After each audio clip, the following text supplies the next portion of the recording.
Hi, I'm DJ Ware. On this episode of the Cyber Gizmo, I talk a little bit about the Fedora Workstation 37, which was released today at the time you're seeing this video.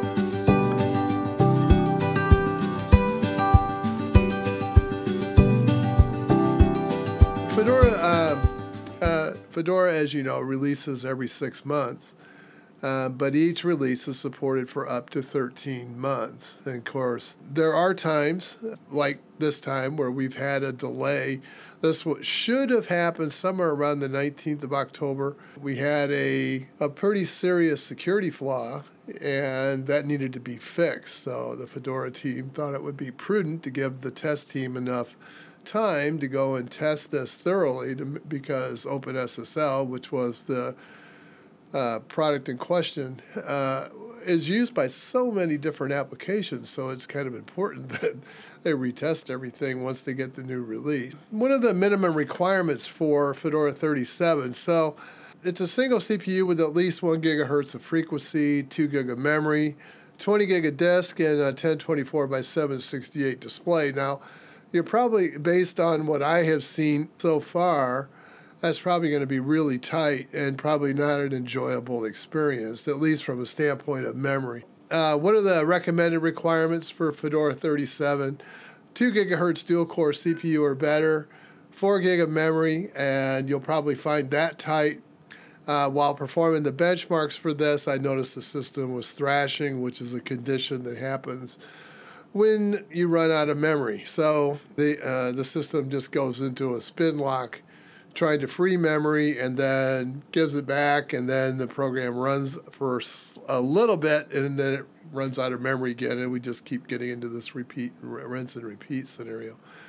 I would recommend at least 1 gigabyte of memory for this release. 20 gig of disk space is fine. It will take about 6.6 gigabyte after you have installed it.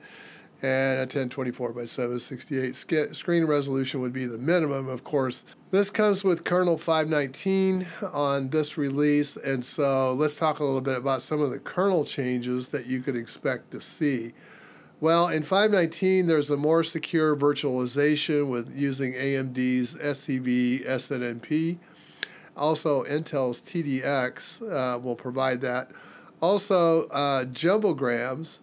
Before, in IPv6, the maximum packet size was 64 kilobit. However, that's been expanded now, and so I didn't notice if they had published a upper limit. I imagine there is one, but I didn't see one in their notices as to what that is. But apparently the packet sizes can be much larger than 64 kilobit. We also have a larger per node attribute limit for XFS. There's ID mappings and overlays and a proactive reclaim in memory control groups. So also in BPF, the Berkeley packet filters, we have some improvements such as dynamic pointers, type pointers, and libbpf USDT. There's a NFS courteous server, so NFSD used to purge open and lock state for an unresponsive client after about 90 seconds. However, now the server will retain the lock state for up to 24 hours. ZSTD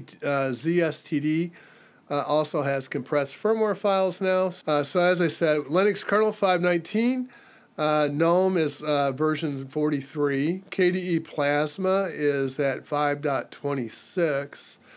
XFCE is at 4.16. It's been a while since we've had an update for XFCE, so kind of looking forward to see what that team does down the road. Mate 1.24 is the version, and LXQt is at 1.1.0 in this release. What are some of the changes that are in? But we talked a little bit during the previous video on Fedora on the release day party, some of the features that you can expect to see, so I'm not going to recover those. The Nautilus file system is at version 43. It is now using GTK4 with libadwaita support. GNU toolchain updates provide GCC at 12.2 and glib at 2.36. OpenSSL, we're looking for an upgrade to go to version 307. Currently, my version is sitting at 305 because it hasn't been updated yet, which is vulnerable. Also, Podman, this is now the second release of Fedora to include Podman, and this is 4.3.0. The Stratus file system is at 3.2.3, and so there's a number of updates in that as well. A preview image of the new website installer is now available for Fedora Workstation 37.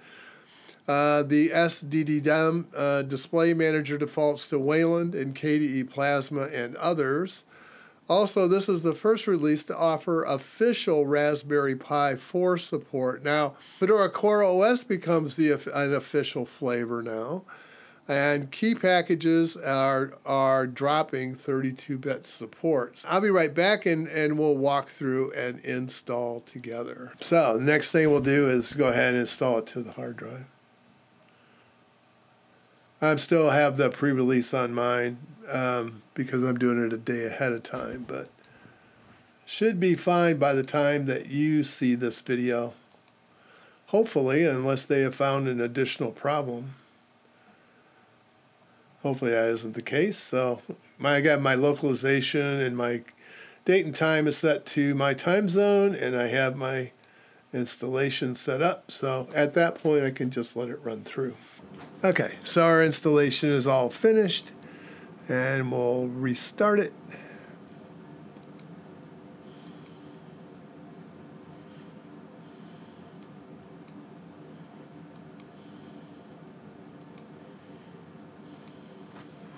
And there we go.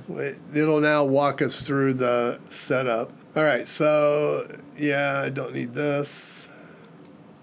Don't need that. Do need the third-party repos on.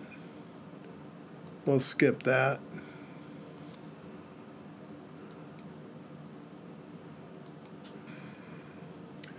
No, we don't need a tour of GNOME. So, okay, so it's given us the restart and update button, so we'll go ahead and do that.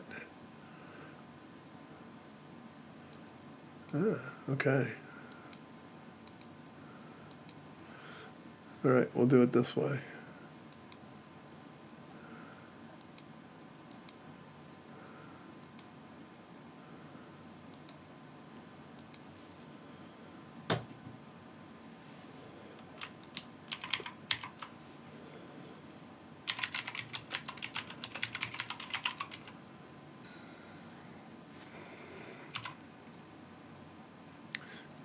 I'm curious to see if OpenSSL is being updated in this.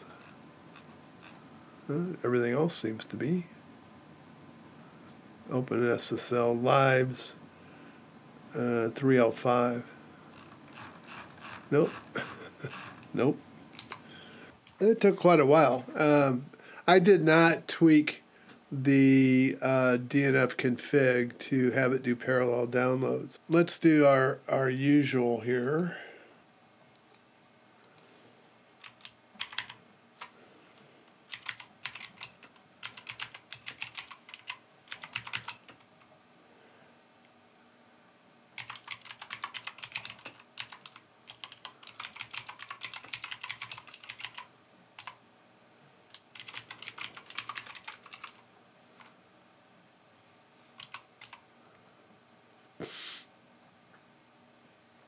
We'll take a run at Linus too after we look at, okay, let's see.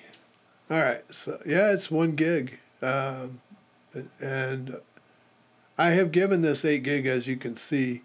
124 tasks running and 291 threads, give or take some.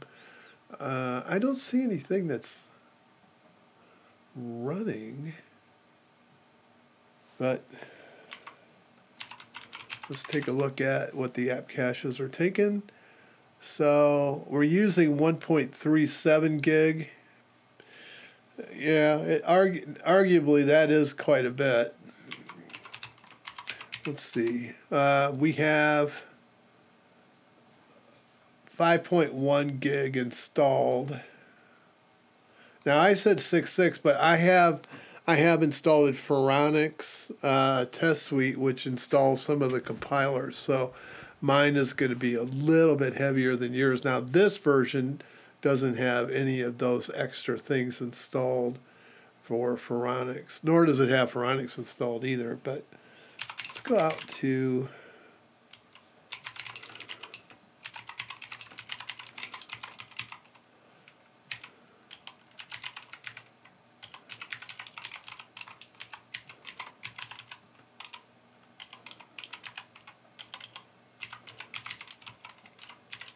let's see what we get. We're going to run Linus, which is a tool to check the hardening index of the system to see what it's doing. Yeah, there's one of the guys that was, yeah, there's a lot more issues here. One of the guys from the Fedora dev team gave a talk about this and offered some suggestions about how to make this safer, how to get it back, out of the exposed and unsafe conditions. But I still feel that this, and this is not a, well, it is a complaint, but I really feel that this falls on the package maintainers to do, because they have the knowledge of the package that we don't have. So they know more about what needs to be what needs to be configured here than I would. Plus, by pushing this off to us, each one of us has to be responsible for our own systems to get them in the protected or safe mediums. And so, I mean, I don't like to see this, because this is really, I mean, if they push this out and let's say there's 10,000 people that are using Fedora, then, and I know there's more than that, but let's say there's 10,000 people using Fedora, then 10,000 people have to all make the same changes. Doesn't that seem a little silly to you? Okay, so yeah, we're missing the hashing rounds. Normal thing to have to set. Yeah, login failed attempts, right. Weak.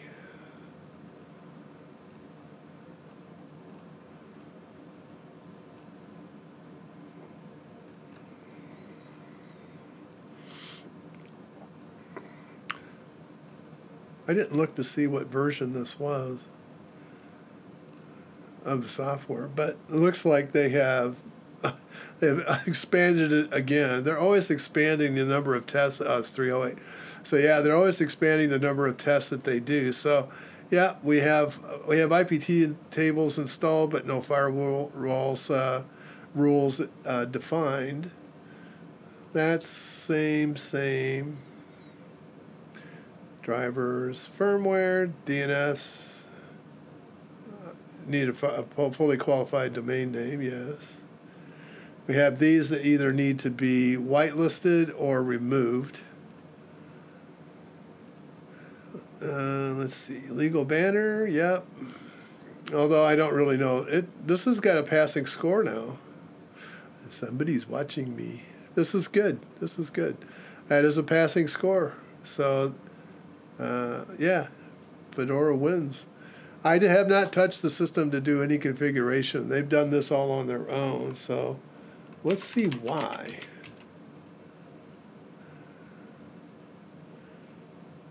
Well, they did not. Well, there's temp home in its own partition. Very good. I'm glad to see this. I really am. Because, I mean, yeah, it's barely passing, but that's fine. The system is, it can be improved, and we can improve it. But it certainly pushed, if we don't do anything, we know we at least have a system that has a passing grade for hardening index. So that's wonderful. Good job, Fedora development team.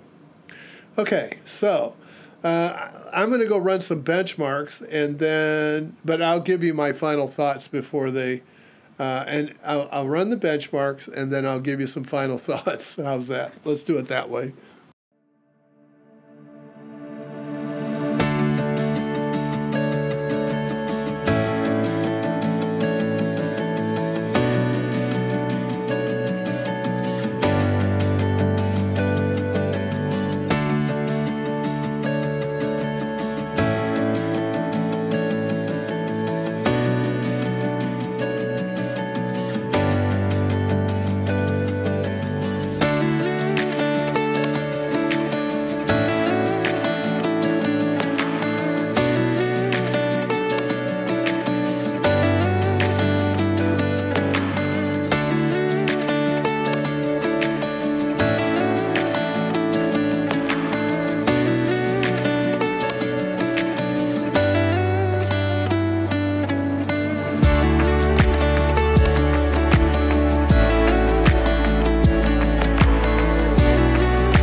So my final thoughts on Fedora 37 Workstation.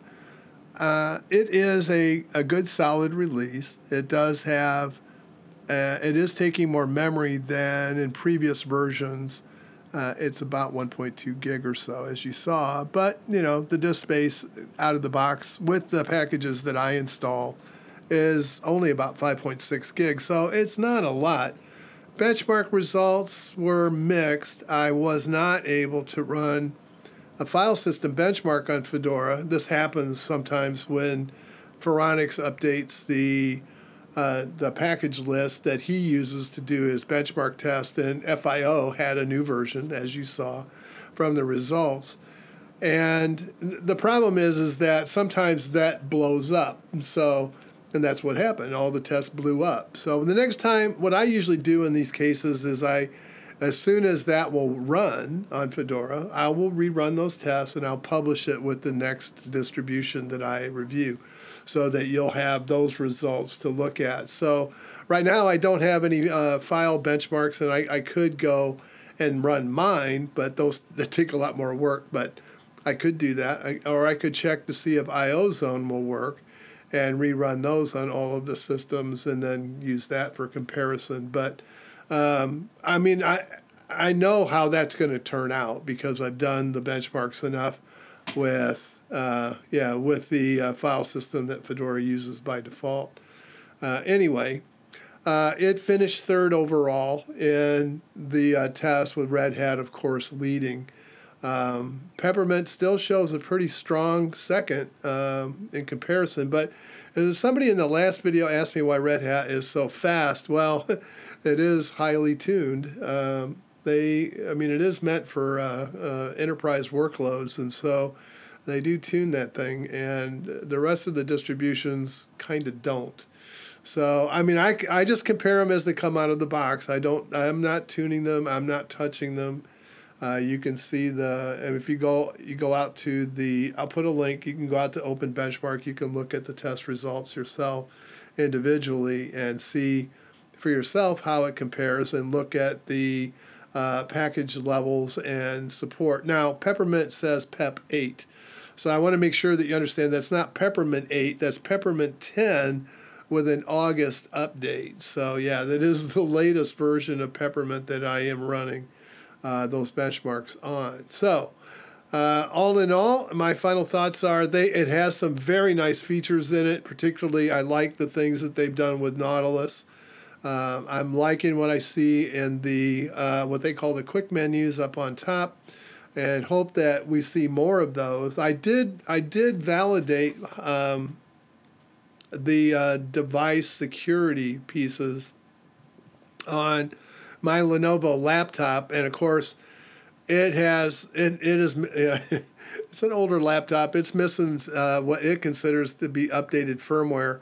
I did check to see if there was an update to that, but Fedora will automatically they work with Lenovo, so it will automatically look to see if there's an update for the firmware, and if there is, it will apply it, or it will ask me to apply it, and I usually try to keep those up to date.